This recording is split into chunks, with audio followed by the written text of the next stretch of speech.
অন্ধকারের সামনে ছায়ার মতো কাউকে দাঁড়িয়ে থাকতে দেখে নাহিদ বাইক থেকে নেমে সামনে এগিয়ে যেতে যেতে বলল, কে ওখানে? বলে পেছন ফিরে তার অপর বন্ধুকে ডাক দিল, নাহিদ। পুনরায় সামনে তাকাতেই কেউ থাবা মারার মতো থপ করে একটা শব্দ হওয়ার পর আর কিচ্ছু মনে নেই তার। অন্ধকার রাস্তায় নাহিদ নিচে পড়ে আছে, দাপড়ানোর শক্তিটুকুও নেই দেখে হাত পা নাড়াচ্ছে শুধু। আর অন্যজন মাথায় ভারী আঘাত পাওয়ায় সেন্সলেস হয়ে রাস্তায় একপাশে পড়ে আছে। নাহিদের রক্ত শরীর থেকে বেয়ে রাস্তায় গড়াগড়ি খাচ্ছে। অন্ধকার রাস্তায় বাইকের হেডলাইটের আলোয় শুধু দেখা যাচ্ছে একটা ছেলে রাস্তায় নড়াচড়া করছে আর তার রক্তে ভেসে যাচ্ছে রাস্তা। পাশের গাছ থেকে একটা পেঁচা ডানা ঝাপটিয়ে উড়ে চলে গেল। নীলয় বসে বসে পড়ছে আর রুশান ল্যাপটপে কিছু একটা করছে। আর অন্যদিকে নিবিড়ের ফোন তো কানের কাছে লেগেই থাকে। আর তুষার ওয়াশরুম থেকে বেরিয়ে সকলকে বলল, ফরিদ আন্টি যে ডেকে গেল শুনতে পাসনি তোরা? রুশান ল্যাপটপ রেখে বলল, আসছি। রাজ কোথায়? ওই ফোনে ফ্ল্যাক্সিলোড করতে গিয়েছে, এখনো খবর নেই, হয়তো বাইরে হাঁটাহাঁটি করছে। ফোন দিয়ে দেখ। রুশান ফোন হাতে নিবে তখনই ঘরে এসে প্রবেশ করে রাজ। রুশান ল্যাপটপে একপাশে রেখে ছড়িয়ে থাকা বই গোছাতে গুছাতে বলল, কোথায় ছিলে এতক্ষণ? নতুন এসেছো, কিছুই চিনো না। দেখো সেদিনের মতো যেন আবার কোনো চোর ছিনতাইয়ের কবলে পড়ো না। রাজ একটু বোকা হাসি দিয়ে বলে, ওই রাস্তার ফ্লাইওভারের উপর দাঁড়িয়েছিলাম, ভালো লাগছিল খুব। গাড়িগুলো এক পাশ দিয়ে আসে, অন্য পাশ দিয়ে আবার চলে যায়, খুব সুন্দর লাগছিল দেখতে, তাই এতক্ষণ ওগুলোই দেখছিলাম। রাজের কথা শুনে তুষার মুখ চেপে হেসে উঠল। রাজ আবার বোকা ভাব নিয়ে বলে, আসলে আমাদের গ্রাম অঞ্চলে এমন দৃশ্য খুব একটা নেই, আর থাকলেও রাস্তাগুলো এত বড় না, তাই আর কি। রুশান একটু মুচকি হেসে বলল, আচ্ছা সমস্যা নেই, ফ্রেশ হয়ে নিচে আসো, আমরা যাচ্ছি, তাড়াতাড়ি আসবে। রাজ ছোট্ট করে বলল, আচ্ছা। রাত তখন 3টা, সবাই গভীর ঘুমে আচ্ছন্ন। এদিকে অন্ধকারে একটা ঘরে বাঁধা আছে দুজন লোক, আর সামনে একটা লাঠি হাতে তাদের বেধরম মারছে রুশান। এক আঙুল দিয়ে কপালে জমে থাকা ঘাম ফেলে তাদের সামনে চেয়ার টেনে বসে রুশান। দুই হাতে দুজনের চুল ধরে মাথার উপর দিকে তোলে সে। মুখ থেকে রক্ত গড়িয়ে পড়ছে লোকগুলোর, তবুও কিছুই স্বীকার করছে না। প্লাস দিয়ে আঙুলের নখ টেনে তোলা থেকে শুরু করে সব করেছে, তবুও মুখ দিয়ে একটুও টু শব্দ বের হয়নি তাদের। কিছু তথ্য জানবে করে আজ 7 দিন হলো এই লোকগুলোকে নিয়ে পড়ে আছে সে, কিন্তু লাভের খাতা শূন্য। রুশান রাগের মাথায় পিস্তল বের করে একটা লোকের মাথায় শুট করে দিয়ে অন্যটার মাথায় ধরে বলে, মুখ না খুললে তোর অবস্থা ওর মতোই হবে। লোকটা রক্তমাখা মুখে হাসতে হাসতে বলে, এরকম একটা কেন, আমাদের 1000টা সদস্য এভাবে মেরে ফেললেও কারো মুখ থেকে কিছুই বের হবে না। আমাদের রাস্তাটা এমন এক রাস্তা, হয়তো মরো নয়তো মারো, তবে মুখ খোলা যাবে না। বলেই হাহা করে হেসে উঠে লোকটা। রুশান উঠে দাঁড়িয়ে তৎক্ষণাৎ তাকেও শুট করে দিল। পাশে থেকে তার এক সহকারীকে ডেকে বলে, লাশ দুটো মর্গে পাঠিয়ে দাও। লোকটা মাথা নিচু করে বলে, ওকে স্যার। রুশান আর কিছু না বলে চুপচাপ বেরিয়ে আসে সেখান থেকে। বাইরে ঘোর অন্ধকার, হাঁটতে হাঁটতে অন্ধকারে মিলিয়ে গেল সে। রাত 4টার সময় বাসায় ফিরে চুপি চুপি আবার নিজের রুমে গিয়ে শুয়ে পড়ল। সকাল হলেই পুনরায় সে স্বাভাবিক একটা স্টুডেন্ট। পরদিন কলেজে যেতেই একটা খবর সবার কানে ভেসে আসে। খবরটা হলো নাহিদ ভাইকে কারা যেন প্রথমে পিটিয়ে পরে 2 হাতের রক কেটে রাস্তায় ফেলে গেছে। বাঁচে কি মরে তার গ্যারান্টি দিতে পারছে না কেউ, তবে কে বা কারা মেরেছে তার কোনো খোঁজ পাওয়া যায়নি, রেখে যায়নি কোনো প্রমাণও। রাজ ও নিবিড় ক্যান্টিনে অপেক্ষা করছে, কারণ রুশান, তুষার ও নীলাই এর ক্লাস এখনো শেষ হয়নি। নিবিড়ের ফোন আসতে একপাশে চলে যায় সে। রাজ চুপচাপ বসে বসে চারদিকে তাকাচ্ছে। এর মাঝে অরিন হেঁটে এসে তার পাশে বসে। অরিনকে দেখেই উঠে দাঁড়ায় রাজ। অরিন হাতের ইশারায় বসতে বললে চুপচাপ বসে গেল রাজ। অরিন রাজের দিকে চেয়ে বলল, কাজটা তুমি করেছো তাই না? রাজ যেন বোকা বনে গেল। অরিনের দিকে বোকা দৃষ্টি নিক্ষেপ করে বলে, কোন কাজটার কথা বলছেন আপু? অরিন একটু হেসে বলল, কালকে নাহিদ ভাইয়ের সাথে তোমার ঝামেলা হয়েছিল, আজ সে কোমায়, তো বিষয়টা একটু ভাবার নয় কি? আচ্ছা যাই হোক, তোমাকে দেখে মনে হচ্ছে না এমন কাজ করতে পারো। ক্যান্টিনে আসার পর তোমাকে দেখলাম তাই জিজ্ঞেস করছিলাম এমনি। তবে যেই করুক ভালোই করেছে, এবার একটা শিক্ষা হলেই হয়। বলেই উঠে হাঁটা ধরলো অরিন। রাজ কিছুক্ষণ অরিনের দিকে তাকিয়ে থেকে একটু মুচকে এসে নিবিড়ের দিকে তাকালো। নিবিড় সেই কখন থেকে কথা বলছেই তো বলছে, আমাকে কতটুকু ভালোবাসো বাবু? নিবিড় খুব নরম ভাবে বলে, অনেক ভালোবাসি। আমার জীবনের প্রথম ও শেষ ভালোবাসাটা হলে তুমি, তো তোমাকে ভালোবাসবো না কাকে ভালোবাসবো?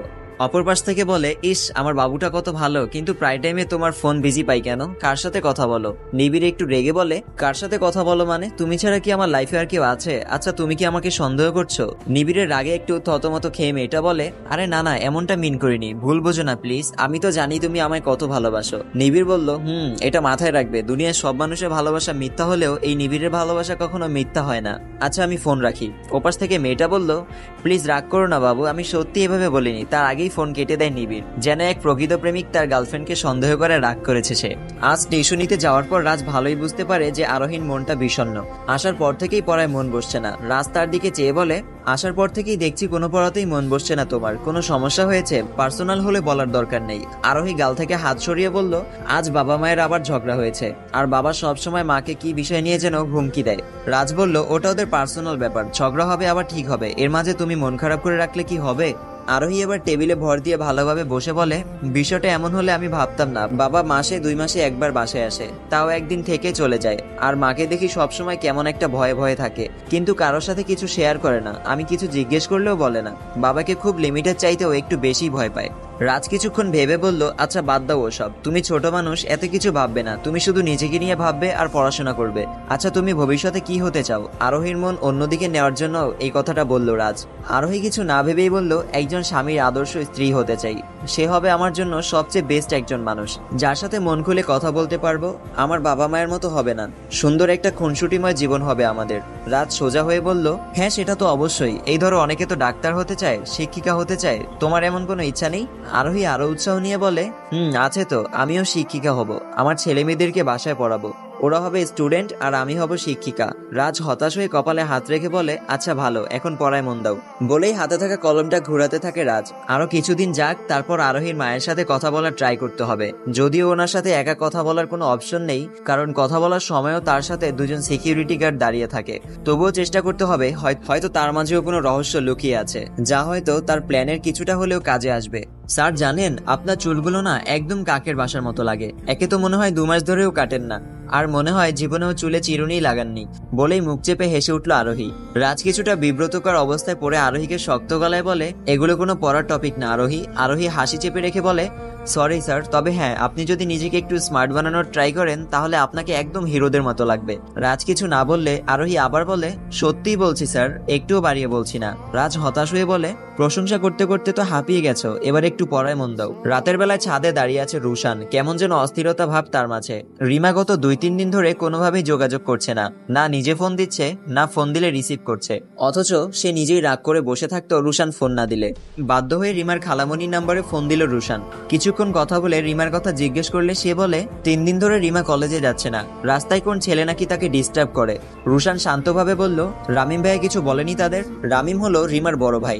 রামিম কিছু বললেও ঝামেলা করে তারা, রামিমকেও মারধর করে আর রিমাকে তুলে নিয়ে যাওয়ার হুমকি দেয়। তাই 3 দিন ধরে ঘর থেকেও বের হচ্ছে না, আর কলেজেও যাওয়া হচ্ছে না। রুমের ভেতরে চুপচাপ বসে থাকে। মুহূর্তেই যেন রুশানের মাথায় রক্ত চেপে বসলো। চোখ দুটি বন্ধ করে নিজেকে শান্ত করে বলে, আচ্ছা আন্টি, আপনি চিন্তা করবেন না, আমি কালকে বাড়িতে আসছি।